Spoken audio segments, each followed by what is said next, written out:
বন্ধুরা, আশা করি তোমরা সকলেই ভালো আছো। তো আমার চ্যানেলে তোমাদের সবাইকে স্বাগতম। তো স্বাভাবিকভাবে সামনেই রয়েছে আমাদের থার্ড সেমিস্টার পরীক্ষা। তো থার্ড সেমিস্টারের ক্ষেত্রে দর্শন একটা গুরুত্বপূর্ণ বিষয় এবং প্রত্যেকের টার্গেট থাকে আমরা দর্শনে 100তে 100 পাবো। তো এবার যেহেতু আমাদের সেমিস্টার সিস্টেম, সেহেতু স্বাভাবিকভাবে আমাদের 40 মার্কস কিন্তু এমসিকিউ প্রশ্ন রয়েছে এবং তোমরা জানো যে তোমাদের জন্য আমরা প্রত্যেকটা সাবজেক্টের স্পেশাল টিচারদের দিয়ে স্পেশাল কোশ্চেন শেয়ার করছি। তো সেই হিসেবে আজ আমরা দর্শন থেকে ইম্পর্টেন্ট 40 কোশ্চেন শেয়ার করব, যে প্রশ্নগুলো খুবই ইম্পর্টেন্ট এবং পরীক্ষা আসার মতো। তার সঙ্গে অবশ্যই আমরা প্রশ্ন মডেল বা কোথা থেকে কি নম্বর আসবে সেটাও তোমাদের সামনে শেয়ার করব। তো স্বাভাবিকভাবে দর্শন থার্ড সেমিস্টারে আমাদের দুটো পার্ট রয়েছে, একটা ইউনিট 1 এবং একটা হচ্ছে ইউনিট 2। তো ইউনিট 1-এর মধ্যে আমাদের রয়েছে অধিবিদ্যা, সাধারণ ধারণা, ভারতীয় এবং পাশ্চাত্য যে বিষয়টা রয়েছে। তো স্বাভাবিকভাবে এই পার্টটার মধ্যে আমাদের দ্রব্য রয়েছে, কার্যকারণ তত্ত্ব রয়েছে এবং মন ও দেহের সমস্যা। এই তিনটি অধ্যায় থেকে মোট 12 মার্কের প্রশ্ন আসবে এবং বেদান্ত থেকে আমাদের 8 মার্কের প্রশ্ন আসবে।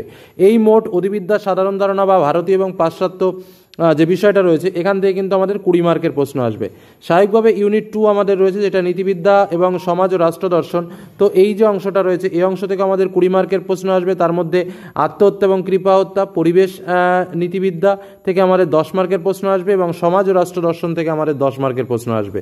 তো এই হলো আমাদের ওভারঅল কোশ্চেন প্যাটার্ন, যে কোথা থেকে আমাদের কি প্রশ্ন আসতে চলেছে। তো আমরা স্পেশাল 40 তোমাদের সামনে তুলে ধরছি, যে প্রশ্নগুলো ভাইটাল এবং প্রশ্নগুলো একটু দেখে রাখো। আশা করি এখান থেকে অনেক প্রশ্ন কমন পাবে। তো যারা বইটাকে খুঁটিয়ে পড়বে, এবং আমরা প্রত্যেকটা অধ্যায় ভিত্তিকও কিন্তু তোমাদের সামনে নোট শেয়ার করেছি। প্রত্যেকটা অধ্যায় থেকে ইম্পর্টেন্ট কখনো 60 প্রশ্ন, কখনো 100 প্রশ্ন, কখনো 80 প্রশ্ন, এরকমভাবে প্রত্যেকটা অধ্যায় থেকে শেয়ার করেছি। যে প্রশ্নগুলো একটু ভালো করে প্র্যাকটিস করলে কিন্তু তোমরা ওর মধ্যে থেকেই পাবে, এটুকু 100% নিশ্চিত থাকতে পারো। এবার চলো আমরা দেখে নিই আজকের প্রশ্নটা এবং তার সঙ্গে অবশ্যই উত্তরগুলো নিয়ে আলোচনা করবো। তাহলে নিজেরা কেমন জায়গায় দাঁড়িয়ে আছো সেটাও বুঝতে পারবে, বা আমাদের প্রশ্ন কেমন হতে চলেছে সেটাও কিন্তু বুঝতে পারবে। সম্পূর্ণ প্রশ্ন মডেল অনুসারেই তোমাদের সামনে এই প্রশ্ন করা, এবং এখান থেকে একাধিক প্রশ্ন পরীক্ষা আসবে, এটাও আমরা মোটামুটি নিশ্চিত রূপেই বলতে পারি, কারণ খুবই ইম্পর্টেন্ট প্রশ্ন নিয়েই কিন্তু এই সংকলন। প্রথম প্রশ্ন, সাবস্ট্যান্স শব্দটি কোন ল্যাটিন শব্দ এসেছে? এখানে রয়েছে, দেখো এখানে যে অপশনগুলো রয়েছে, সাবস্টেনশন, সাবস্টেন্টিয়া, সাবস্টেনিয়া, আর একটা হচ্ছে টেকনিসিয়া। তো উত্তরটা কি হবে? উত্তরটা হচ্ছে সাবস্টেকনিয়া, অর্থাৎ খ দাগ যেটা রয়েছে এটা কিন্তু উত্তর। দ্বিতীয় প্রশ্ন, লৌকিক মতে দ্রব্য কিসের মাধ্যমে নিজেকে প্রকাশ করে? শক্তি, গুণ, গতি নাকি বিস্তৃতি? তো উত্তরটা কি? উত্তরটা হচ্ছে গুণ। লৌকিক মতে দ্রব্য কিসের মাধ্যমে নিজেকে প্রকাশ করে? উত্তর হচ্ছে গুণের মাধ্যমে। পরবর্তী প্রশ্ন, সামান্য বা ধারণাকে দ্রব্য কি বলেছেন? Aristotle, Plato. সামান্য বা ধারণাকে দ্রব্য কে বলেছেন? অ্যারিস্টটল, প্লেটো, হেগেল নাকি থেলস? উত্তর হচ্ছে প্লেটো।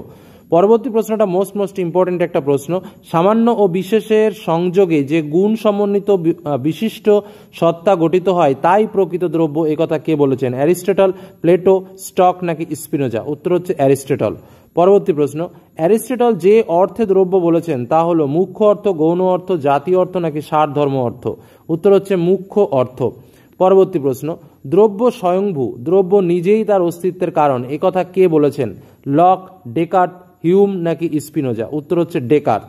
পরবর্তী প্রশ্ন, কারণ হলো কার্যের, ভেরি ইম্পর্টেন্ট কোশ্চেন, কারণ হলো কার্যের শর্তান্তরহীন পূর্ববর্তী ঘটনা, শর্তান্তরহীন পরবর্তী ঘটনা, শর্তাধীন পূর্ববর্তী ঘটনা নাকি কোনোটাই নয়? প্রশ্নগুলো পড়বে, ভালো খুঁটিয়ে পড়বে, তারপরে উত্তর করবে। উত্তর হচ্ছে শর্তান্তরহীন পূর্ববর্তী ঘটনা, শর্তান্তরহীন পূর্ববর্তী ঘটনা।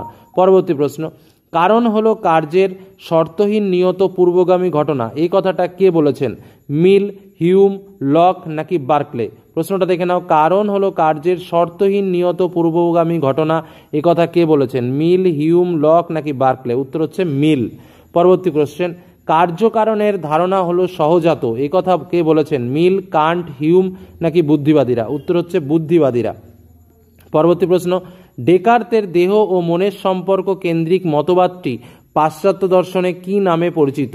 উপলক্ষবাদ, দ্বৈতবাদ, উপবস্তুবাদ নাকি সমান্তরালবাদ? উত্তর হলো দ্বৈতবাদ।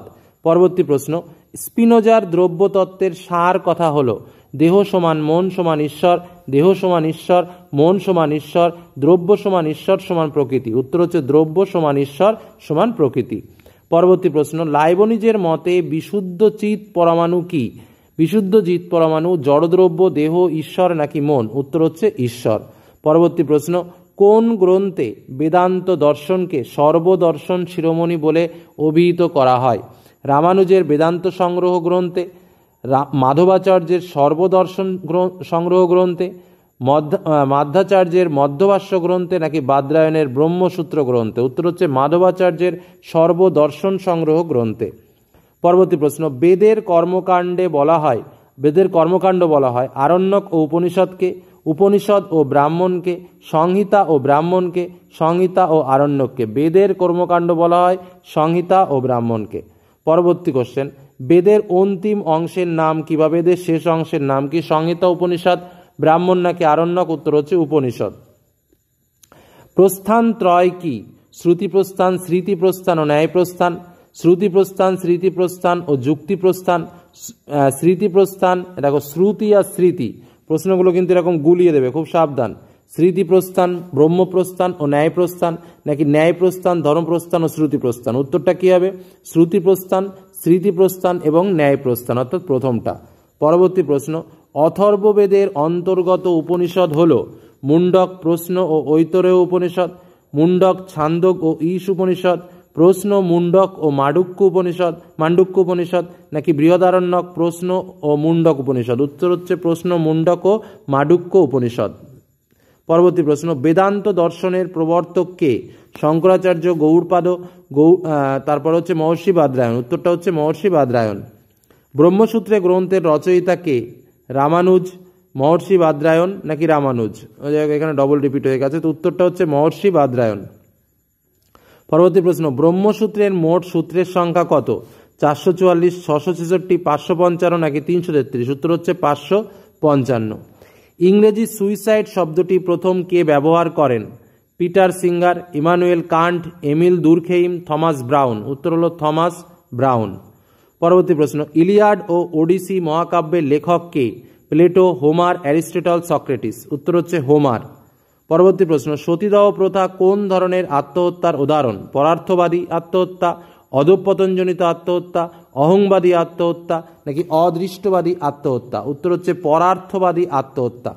পরবর্তী প্রশ্ন, ভারতীয় দণ্ডবিধির কত নম্বর ধারা অনুযায়ী আত্মহত্যাকে দণ্ডনীয় অপরাধ রূপে গণ্য করা হয়েছে? 242, 309, 323 নাকি 340? উত্তর হচ্ছে 309। পরবর্তী প্রশ্ন, বিশ্বের মধ্যে সর্বপ্রথম কোন দেশে কৃপা হত্যা বা ইউথ্যানেসিকে বৈধ বলে স্বীকার করা হয়? আমেরিকা, কানাডা, ভারত নাকি নেদারল্যান্ড? উত্তর হচ্ছে নেদারল্যান্ড। পরবর্তী প্রশ্ন, পরিবেশ নীতিবিদ্যা হলো তাত্ত্বিক নীতিবিদ্যার শাখা, ব্যবহারিক নীতিবিদ্যার শাখা, মৌখিক নীতিবিদ্যার শাখা নাকি লিখিত নীতিবিদ্যার শাখা?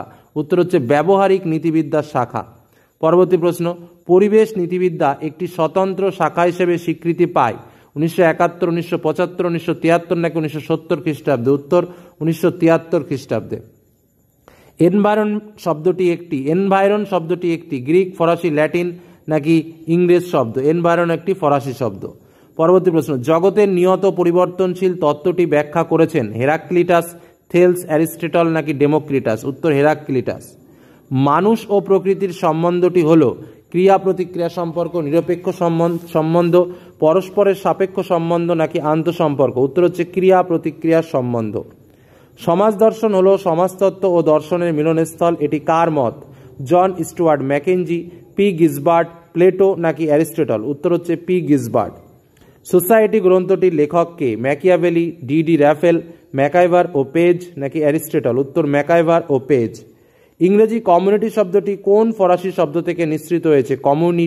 কমিউনিটি বানানগুলো দেখো তাহলে বুঝতে পারবে, উচ্চারণ সবই একরকম, উচ্চারণের বানানটা ভালো করে মনে রাখবে, COMMUNAUTE, কমিউনিটি। ঠিক আছে।